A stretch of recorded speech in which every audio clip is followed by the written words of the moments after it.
সম্পর্কে আল্লাহ রাসূল বলেন লা ইয়াত্তাকি ফীহি রাব্বাহু, সেখানে সে কি করে না এই সম্পদের ব্যাপারে যে আল্লাহর ভয় আছে, সম্পদ খরচের ব্যাপারে আল্লাহকে ভয় করে না, কোনো ভয় রাখে না। অফিহে, এবং সে কি করে না ওয়ালা ইয়াসুল রাহমাহু, আত্মীয়তার সম্পর্ক রক্ষা করে না। তারপরে কি করে আলাম ইয়ালামিল্লাহি হাক্কান, এবং এই সম্পদে যে আল্লাহর হক রয়েছে সেটাও সে আদায় করে না। ফাহাদা বিআকবাসিল মানাজিল, এটা হলো সর্বনিকৃষ্ট পর্যায়ের স্তর। প্রথমটা হলো, এক নম্বর স্তর হলো আফজালুল মানাজিল, অর্থাৎ আল্লাহর হক আদায় করে, সম্পদে জ্ঞান রয়েছে, সম্পদ রয়েছে। আর তৃতীয় ব্যক্তি হলো যার কি নেই, জ্ঞান নেই কিন্তু সম্পদ রয়েছে, মন মতো সে খরচ করে, আত্মীয়তার সম্পর্ক রক্ষা করে না, আল্লাহর হক আদায় করে না, যাচ্ছে তাই হবে সে সম্পদকে ক্ষতিগ্রস্ত করে, নষ্ট করে দেয়। ওয়া'আবদুল্লাহ ইয়ারযুকুহুল্লাহু মালান ওয়া লাম ইয়ালা ইলমান, আর চতুর্থ ব্যক্তি যাকে আল্লাহ কি করেছেন, জ্ঞানও দেয়নি, সম্পদও দেয়নি। ফাহুয়া ইয়াকুল, তখন সে বলে লাউ আন্নালি মালান, আমার যদি মাল থাকতো, লামিনতু ফীহি বিআমালিন ফুলানিন, তাহলে আমি তৃতীয় ওই ব্যক্তির মতো করতাম। তৃতীয় ব্যক্তি কি করে, যেখানে সেখানে খরচ করে, অন্যায়ভাবে খরচ করে, মূর্খ সম্পদশালী ব্যক্তি, মানে আল্লাহর হক, আত্মীয়তার সম্পর্কের হক, কোনো হকই সে আদায় করে না, বুঝে না। এই ব্যক্তিও বলছেন যে আমার মাল থাকতো তাহলে আমিও তার মতো কি করতাম, নর্তকী আনতাম। আমার টাকা থাকলে মমতাজকে নিয়ে চলে আসতাম। মমতাজ কি করতো, এলাকা কাঁপায় দিয়ে চলে যেত 5 লাখ 10 লাখ টাকা নিয়ে। আমার টাকা থাকলে আমিও তাই করতাম, এটুকু আশা করতেছি। তারপরে বলছে ক্ষমাবে নিয়ে আতিহি, নবী সাল্লাল্লাহু আলাইহি ওয়াসাল্লাম বলছেন এও তার নিয়েও তুমি যে পরিদান পাবে, ফাবিসরুহুমা সাওয়া, এদের উভয়ের গুনাহ কি হবে, সমপর্যায়ে। সম্মানিত উপস্থিতি, ইমাম তিরমিজি রাহিমাহুল্লাহ হাদিসটিকে হাসান সহিহ বলেছেন, 2325 নম্বর হাদিস, এবং এটা মূল তিরমিজির 58 নম্বর পৃষ্ঠায় হাদিসটা পাওয়া যায়, যেটা মূল খণ্ড, মূল আরবি তিরমিজি, তার সেখানে পাওয়া যাবে 58 নম্বর পৃষ্ঠায়। তাহলে আমরা বুঝলাম যে আপনি যেভাবে করবেন। এখন অনেকে কি করে জানেন, এই যে সুন্দর সুন্দর মোবাইল কিনতে পারে না, এরকম আশাও করে, আর যদি আমার ভালো মোবাইল থাকতো তাহলে আমি ওই যে লোকটা অশ্লীল ভিডিও তৈরি করছে, এন্টারটেইনমেন্ট তৈরি করে মানুষকে বিনোদিত করছে, আমিও করতাম, আমিও ইনকাম করতাম, আমিও আজকে কন্টেন্ট মনিটাইজেশন অর্জন করে লক্ষ লক্ষ টাকা ইনকাম করতাম, এরকম আশা যদি করেন। আর সম্মানিত উপস্থিতি, এই কন্টেন্ট মনিটাইজেশনের ফাঁদে পড়ে আমাদের যুবক শ্রেণী এমন এমন কর্মকাণ্ড করছে যেগুলো বলাই বাহুল্য। এজন্য আমাদেরকে সতর্ক হতে হবে। আমি আরেকটা হাদিস পড়েছি খুতবার শুরুর দিকে, আল্লাহ রাসূল বলছেন কুল্লু উম্মতি মুআফান ইল্লাল মুজাহিরিন, আমার উম্মতের সবকে ক্ষমা করে দেওয়া হবে, কিন্তু মুজাহিরিন যারা কি করে নিজেদের গোপন বিষয়গুলো প্রকাশ করে দেয়, এদেরকে ক্ষমা করা হবে না। আমি শুরুর দিকে বললাম যে আমাদের প্রাইভেসি বলে কিছু আমরা আর রাখছি না। স্ত্রীকে নিয়ে হেরেমের মধ্যে কি করছি সেটাও ভিডিও বানিয়ে সোশ্যাল মিডিয়ায় আপলোড করে দিচ্ছি, সোশ্যাল মিডিয়ায় ছেড়ে দিচ্ছি। সোশ্যাল মিডিয়ায় আমাদের আজকে হাসি কান্নার মূল উপকরণ হয়ে গেছে, অথচ সোশ্যাল মিডিয়ার সব ভিডিওগুলো দেখে আমরা বিশ্বাস করছি, অনেকে প্রচার করছি, লাইক শেয়ার করছি। অথচ আল্লাহ রাব্বুল আলামিন বলেছেন ইন জাআকুম ফাসিকুন বিনাবাইন ফাতাবায়ানু, ইয়া আইয়ুহাল্লাযীনা আমানু ইন জাআকুম ফাসিকুন বিনাবাইন ফাতাবায়ানু, হে ঈমানদারগণ, তোমাদের কাছে যদি কোনো না ফাসিক পাপাচার গুনাহগার ব্যক্তি খবর নিয়ে আসে, ফাতাবায়ানু, সেটাকে যাচাই বাছাই করার পরে বলবে। আমরা কি করছি, যাচাই বাছাই ছাড়াই আমার সামনে ভিডিও আসলে আমি সেটা লাইক করছি, শেয়ার করছি, প্রচার করছি, এবং বসে চায়ের আড্ডায়, বিভিন্ন আড্ডায় বসে ফলো করে প্রচার করে দিচ্ছি যে অমুক জায়গায় এই খবর প্রচার হয়েছে। সম্মানিত উপস্থিতি, এটা আপনার ঈমানের দায়িত্ব হচ্ছে। সূরা হুজরাতের 5 নম্বর আয়াতে এক কথা, 6 নম্বর আয়াতে এক কথা আল্লাহ বলেছেন, এটা আপনার ঈমানের দায়িত্ব হচ্ছে আপনাকে বিষয়টা আগে যাচাই বাছাই করতে হবে। কোন পেজ থেকে আপনি দেখেছেন, কোন চ্যানেল থেকে আপনি দেখেছেন, চ্যানেলের মানুষটি ন্যাংটা না কাপড় পরিধান করা, এটা আপনাকে আগে যাচাই বাছাই করতে হবে। কোন চ্যানেল আপনার, এটা নির্ভরযোগ্য কোন চ্যানেল কিনা, কোন টিভি এটা, এটা আপনাকে যাচাই করা আপনার ঈমানের দায়িত্ব। যদি না করেন তাহলে কি হবে, আল্লাহ বলেছেন আনতুসিবু কওমান বিজাহালাতিন, মূর্খতাবশত এমন কর্মকাণ্ড করে বসবে, ফাতুসবিহু আলা মা ফাআলতুম নাদিমিন, তারপরে এই কর্মকাণ্ড করে দেওয়ার পরে, অনলাইনে ছড়িয়ে দেওয়ার পরে আপনি তখন আফসোস করবেন। এই আফসোস দিয়ে আর কোনো কাজ হবে না, আফসোস করাই হবে। কারণ সাদকায়ে জারিয়া যেমন হয়, আজকে আপনি সোশ্যাল মিডিয়ায় যে কাজ কর্মকাণ্ড করবেন, এই কর্মকাণ্ডগুলো গুনাহে জারিয়া হিসেবে থাকবে, সাদকায়ে জারিয়া হিসেবেও থাকবে। মানুষ মরে গেলে তিনটি আমল জারি থাকে, একটা হলো সাদকায়ে জারিয়া। এই সোশ্যাল মিডিয়ার যে কোনো কর্মকাণ্ড আপনি করেন, সেটা গুনাহের কাজ করলে গুনাহ হিসেবে থাকবে, নেকির কাজ করলেও নেকি হিসাবে কিয়ামত পর্যন্ত চলতেই থাকবে। আপনি যে মমতাজের গানের মধ্যে লাইক করবেন, শেয়ার করবেন, এজন্য আল্লাহ রাব্বুল আলামিন আপনাকে ধরবেন, কেন তুমি মমতাজের গানের মধ্যে লাইক শেয়ার করেছিলে। যতদিন চলতে থাকবে, শুধু মমতাজের নাম বলছি বলে যে মমতাজের গান না, এরকম যত আছে, এরা শুধু নারীর দেহকে পণ্য করে, নারীর দেহকে বিক্রি করে লক্ষ লক্ষ টাকা কামাই করছে। এই সাধারণ চ্যানেলগুলো, আমাদের নিয়ামতপুরে একটা চ্যানেল আছে, নাম হলো মহাফান টিভি। মহাফান টিভি, ফান ফান মানে কৌতুক করা, আনন্দ করা, নারী দেহ বিক্রি করে এই লোকটা লক্ষ লক্ষ টাকা ইনকাম করে। এই যে এই সেই আওয়ামী লীগ সরকারের শেষ সময়ে এর চ্যানেলটা এক ডিআইবি অফিসার হ্যাক করে নেয়। এই ডিআইবি অফিসার 6 মাস রেখেছিল, 6 মাস রাখার পরে তাকে চ্যানেলটা ফেরত দিয়েছে।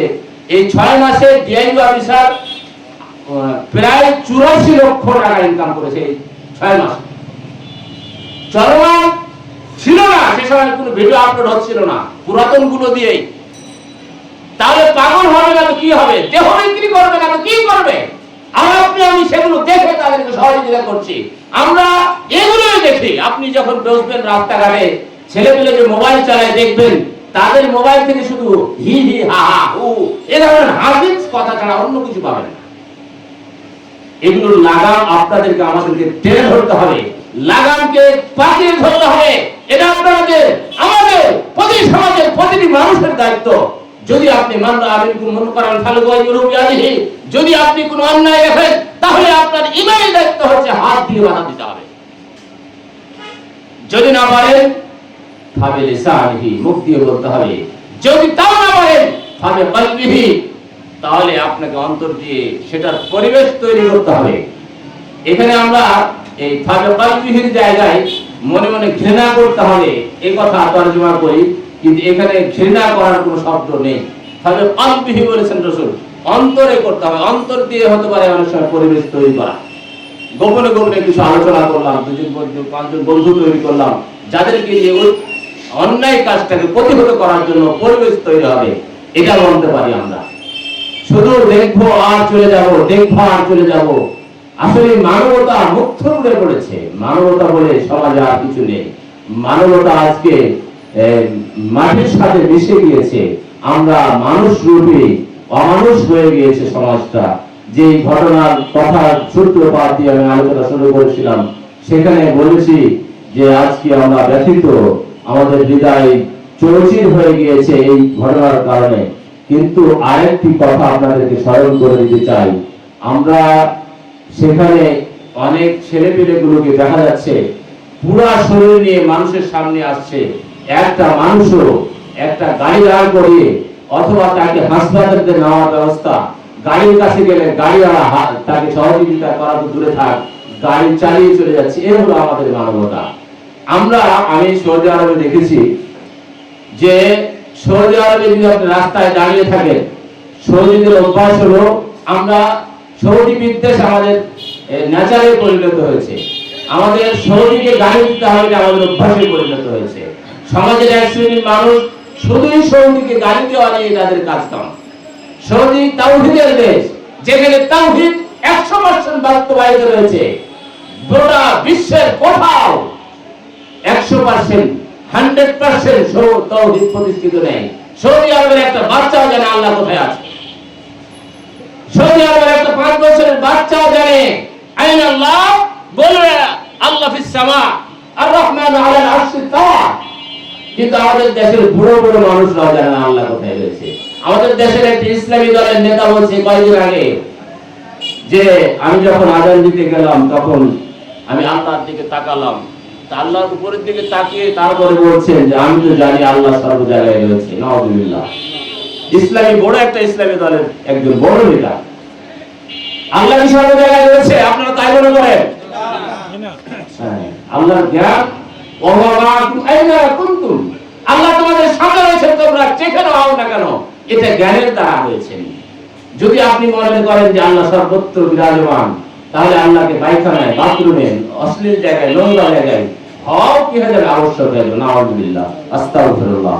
আল্লাহ বলে দিয়েছেন সূরা তাহা, আর রহমান আল আরশি ইস্তাওয়া, আল্লাহ তিনি সেই মহান রব যিনি আরশে রয়েছে। তাহলে আমাদের মানবতা আল্লাহ এর জন্য বলেছেন যে লাহুম কুলুবুন লা ইয়াফকাহুনা বিহা, যাদের দিল থেকে বুঝে না, ওয়ালা আযানুন লা ইয়াসমাউনা বিহা, কান থেকে শুনে না, ওয়ালা আয়ুনুন লা ইবসিরুনা বিহা, যাদের চোখ থেকে দেখে না, বাল উলাইকা কাল আনআম, এরা চতুষ্পদ প্রাণীর মতো। তারপরে বলেও ক্ষান্ত হননি, আর একটু বেড়ে বলেছেন বাল হুম আদাল, এর চেয়েও খারাপ, চতুষ্পদ প্রাণীর চেয়েও খারাপ। আপনাকে কুকুর বলে গালি দিয়ে বললে এই কুকুর শুনো, তাহলে আপনি খেপে যাবেন, আপনার গা গরম হয়ে যাবে, আপনি আপনাকে খুন করে দিবেন। কিন্তু আল্লাহ বলেছেন তুমি কুকুরের চেয়েও খারাপ, শুয়োরের চেয়েও খারাপ। মানবতা মধ্যপ্র রয়েছে, মানবতা বলে কিছু নেই। আজকে মানবতা বলে সব কিছু শেষ হয়ে গেছে। মানবতার কিছু নেই সমাজে। যে সমাজে যেখানে মানুষ পানি খাওয়ার জন্য পানি কিনতে গেলে 2 লিটারের পানি হয়ে যায় 600 টাকা। এই তো মানবতা আমাদের সমাজে। এই মানবতা নিয়ে আমরা বেঁচে আছি পৃথিবীতে। এই মানবতা আমাদের এখন, এই হলো আমাদের জাতীয়তা বাংলাদেশের মানুষের। ও যে কথা বলছিলাম, সৌদি আরবে আপনি রাস্তায় হাত তুলে দাঁড়ালে, এমনি অবস্থাতে দাঁড়ালে, আপনার পাশে যে গাড়িগুলো আমাদের সমাজে 10 লাখ টাকা, ওই গাড়িটা ওই সৌদি চালায়, একা চালায়, ওটা হয়তো আমাদের এখানে আনলে 30 লক্ষ টাকা, 50 লক্ষ টাকা হতে পারে। সেই গাড়ি নিয়ে একা যাচ্ছে, কাউকে সাথে নিয়ে বের হয়নি, আপনি হাত তুললে আপনাকে রেখে যাবেন। এটা হলো সৌদি আরব। বুঝতে পেরেছেন? আমি বহুবার হয়েছি, বহুবার। ভাড়া টাড়া কিছু দেওয়া লাগে না, বলে তুমি উঠলে বলবে ইরকাব হাবিবি ইরকাব ইরকাব, তারপর আরে তুমি কোথায় যেতে চাও, যেখানে যেতে হবে, যদি 100 কিলোমিটার ব্যাক করেও যেতে হয় আপনাকে নামিয়ে দিয়ে যাবে। আর রাস্তায় যদি কামলা কিচ্ছানেরা পায়খানা কাজ করলে, আমাদের দেশে কোথাও কল্পনা করা যায় না, ওরা আপনাকে হঠাৎ করে আপনার পাশে গাড়ি ব্রেক করে দেখা যাবে যে 1 কার্টন পানির বোতল অথবা জুসের বোতল নামিয়ে দিয়ে চলে গিয়েছে। এটা আমি নিজের চোখে দেখেছি বহুবার। এটা হলো মানবতা। ওখানে পানির অনেক দাম, পানি আমরা অপচয় করি, যে পানযোগ্য পানিগুলো অপচয় করেন। বিশ্বে এখন মাত্র শতকরা 10% পানযোগ্য পানি রয়েছে এখন বর্তমান সময়ে। বাংলাদেশে মনে করছেন পানি এত অ্যাভেলেবল। বিশ্বে আফ্রিকার অনেক দেশ রয়েছে 10 কিলোমিটার 20 কিলোমিটার দূরে পানযোগ্য পানি আনতে যাইতে হয় এখনো, এই আধুনিক যুগে। এই জন্য অপচয় করলে হিসাব করে করতে হবে। ওই যে অনেক মসজিদে লেখা থাকে পানি অপচয় করবেন না, পানি অপচয় শয়তানের ভাই ইত্যাদি, এটা ঠিকই লেখা থাকে। পানি অপচয় করবেন না, পানি অপচয়ের জিনিস না, পানির অপর নাম জীবন। সকল যাই হোক, আমার আলোচনা অন্যদিকে চলে যাচ্ছে। তো যেটা বলছিলাম, মানবতা মুখ থুবড়ে পড়েছে। আমরা আজকে সোশ্যাল মিডিয়া নিয়ে ব্যস্ত, সময় নেই, ধর্ম শিক্ষার সময় নেই, কোরআন শিখবো, হাদিস শিখবো, সময় নেই, হাদিসের প্রতি আসবো, সময় নেই।